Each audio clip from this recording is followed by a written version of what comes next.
Barkanmu da saduwa cikin wannan tasha namu mai albarka wato gidan Iro TV. Yau labarin da muka ɗebo muku shine game da tafiya abin da ke tafiya tsakanin Davido, shi mawaƙi Davido da sakataren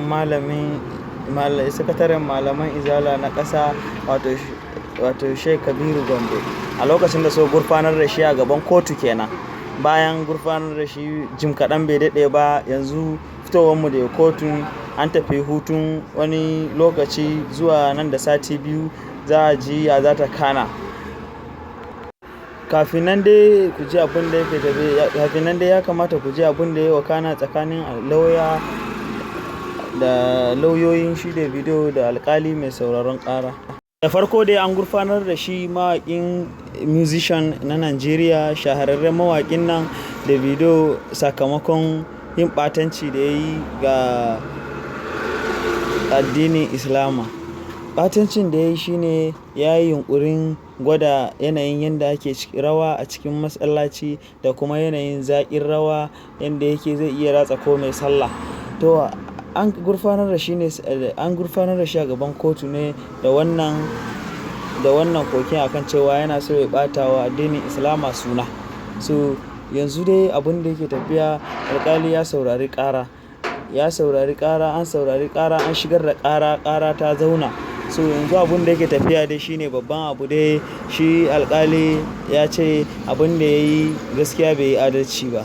To sakamakon abin da ya yi ya kamanta da addinin da baya ciki. Ko da yana cikin addinin Islama ma da bai kamata ya yi kwaikwayon shi da ita ba. Yanzu dai abin da ake ciki dai, shi sakataren malaman Izala na ƙasa shine yake kan gaba wurin miƙa ƙorafi akan cewa ba za su janye ba har sai sun ga an gurfanar da shi, an yanke masa hukuncin da ya kamata.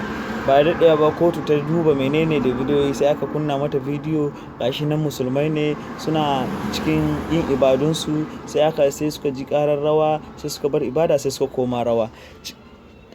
To a take dai Davido ya amsa laifinsa akan cewa ya yi kuskure, amma shi ma yana neman buƙatun a yafe masa, sakamakon shi ɗan yaren Yoruba ne gefen kudancin Najeriya. Sakamakon su a yaren su har yana nuna cewa suna da kusanci da addinin Islama sosai. So abin da ya yi shi ma abin ya yi matuƙar damunsa, amma yana neman afuwa da 'yan uwa musulmai su yafe masa ga abin da ya yi, saboda ya irgo mutane daban-daban na jininsa, kawunansa, baffaninsa, 'yan uwan mamansa, ya irgo su duk musulmai ne, duk sun kira shi sun faɗa masa abin da yin nan bai dace ba. Yanzu dai kotu tana cikin tsakiyar sauraron ƙorafi game da abin da shi mawaƙin ya yi. To ya nema afuwa akan cewa 'yan uwa musulmai su yafe masa a bisa bare ƙara yin abin da ya yi ba, sakamakon shi yana ganin shi tsakaninsa da musulmai duk ɗaya ne, saboda shi yana addinin Christianity, amma yana da 'yan uwa da dama waɗanda suke cikin addinin Islama. So shi abin da ya taɓa shi, ya ji ma kaman ya ce a dole ya kamata ya fito ya yi waƙan da zai wanke addinin Islama da kuma ya yi musu, ya nemi gafara a wurinsu. Ya ce ya musu alƙawari. Duk da haka dai ana cikin haka dai kotu dai bata amince da bayanansa ba, amma ta bashi zuwa lokaci ya je ya samu masallatan nan zuwa wani lokaci su daidaita, kafin nan a zagayo sati na sama don ci gaba da jin yanayin yadda za ta kana. Yanzu dai kotu ta ba da hutun sati biyu. Cikin adalcin shi mai girma Judge na babban kotu, Chief Judge na babban kotu da ke jihar Abuja, ya ba da umarni akan cewa lallai ya sami waɗannan musulman, ya same su daidaita. Sakamakon haka kotu ta ɗage wannan ƙaran zuwa sati biyu mai zuwa. Abin da ya sa yanzu haka fitowar mu kenan daga cikin kotu, za ku ji ƙararraki da dama. fitowan shi mawaƙi Davido ke da wuya ya gaggaisa da wasu amma an amshi belinsa akan cewa kotu ta ba da belinsa akan cewa ya je ya yi sha'aninsa duk lokacin da kotu ta neme shi zai zo. Yanzu dai za ku ji hayaniya, yanzu ne muka fito daga kotun kenan abin da yake tafiya, za ku ji hayaniya al'umma fitowansu ke da wuya kenan. Yanzu mun fito bakin hanya akan kotu ta sallami kowa, amma a gaskiya abin ya yi daidai, an yi hukunci cikin adalci da kulawa.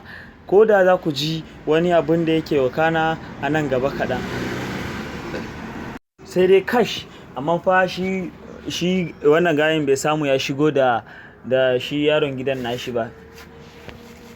Amsa korafin a madadin in aka zo zama na gaba ranar sati mai zuwa, sati na sama, sati biyu mai zuwa akan da su zo da shi saboda a yanke hukunci yadda ya kamata. Duk da yake dai shi ya ɗauka nauyin shirin gaba ɗaya daga farawanta har zuwa ƙarewanta, da yake wanda ya aikata abun yana ƙarƙashinsa.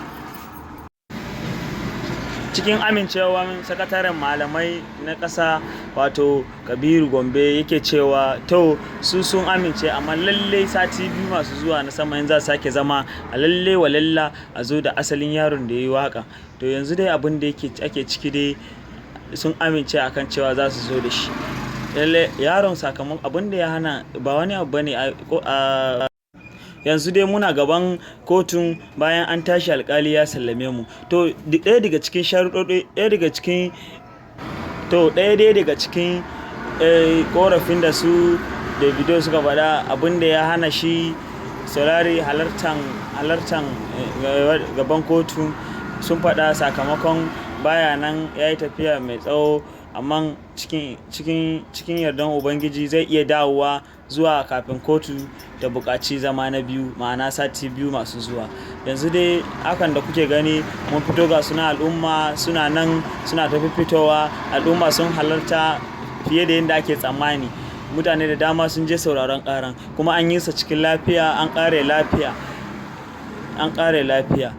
Shi mai girma sakataren malamai na Izala na ƙasa, shi Sheikh Malam Haruna Kabiru Gombe tare da sauran malaman sun amince. Yanzu haka ana jiran su ne su fito a gaisa da su, a yi musabaha, a samu a tafi. To Davido jin ba daɗewa ba gashi dai shi kan ya fito bayan fitowan shi ke da wahala, ya zo ya gaggaisa da mutane daban. Shi in ka gan shi ma a shigan da ya yi shiga na kamala ne, babu igiyan can a wuyansa, babu komai. Ya buƙaci su yi musabaha da sauran al'umman musulmai, har yake ba da shawara akan cewa duk sa'an da ake buƙatan shi wajen hidima na addinin Islama, ake bukata wani buki na Islama, to yana umarni da cewa shi ma a gayyace shi, saboda shi dan Christianity ne, amma shi da Islama duk ɗaya suke, saboda yan uwansa da al'ummansa da magoya bayansa duk akwai musulmai akwai Krista. Cikin haka dai ana bakin kotu dai kwatsam yanzu sai ga fitowansu mai girma Sheikh Malam Haruna Kabiru Gombe da Sheikh Aswa Sadu Sunna da Sheikh Dr. Jale Jalingo Gombe, ga sunan dai suna fitowa dai sun ƙaraso za su zo zuwa inda motor park yake.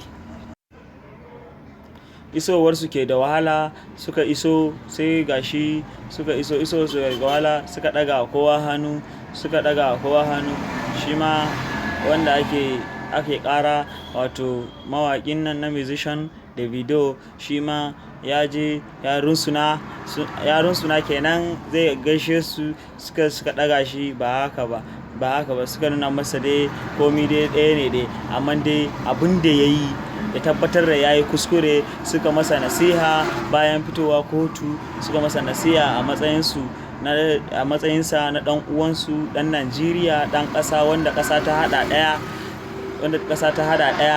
suka masa nasiha. To yanzu dai haka dai yana sunkuye da kai, yana sauraro ana masa bayani, yana sunkuye da kai tare da sauran abokanayensa da sauran yan uwansa, har da wani babbansa former senator na Osun State, former senator na Osun State Central, da shi lauyan nasa, daga alkali fitowar alkali ke da wuya kenan a mota. Kasan alkali yana da sharuɗoɗi ba tare da sai ya gaisa da kowa ba, sakamakon haka doka ta tanada. To alkali dai ya wuce. To ku biyo mu don jin ci gaba da jin wannan shari'a nan zuwa nan da sati 2. Allah ya kai mu. Muna godiya. Mai sauraro, kafin ka tafi dai muna bukatan ka dangwala mana subscribe na wannan channel namu Gidan Iro, saboda samun sabbin labaru da ya shafi. Mun gode.